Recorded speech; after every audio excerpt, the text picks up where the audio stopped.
Pagerinti pavyko aplamai visą žaidimą, tą visą supratimą apie krepšinį, tą kovingumą iš tikrųjų ir tą praradom baimės jausmą, kuris buvo iš tikrųjų pirmose, antrose rungtynėse. Dabar einam, kaunamės kaip liūtai ir po truputį tobulėjam bei siekiam pergalių.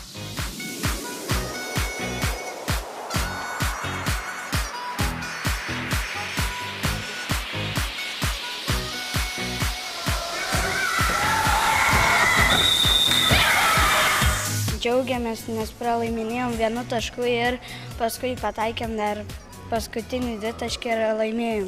Padarėm didelę pažangą, susirinkom puikią rinktinę ir laimėjom 1 varžybas kol kas. Taip ir toliau bandysiu. Džiaugiuosi dėl to, kad laimėjome mes, tik reikėjo dar labiau ant visų dalykų pasistengti ir būtume daugiau gal rungtynių laimėję, bet džiaugiuosi, kad bent šitas. Pirmas varžybos laimėjom. Norėčiau, kad ir toliau taip sektųsi, norisi dar labiau treniruotis ir toliau tobulėti. Laimėjom pirmas rungtynės, buvo sunkios ir labai pavargau.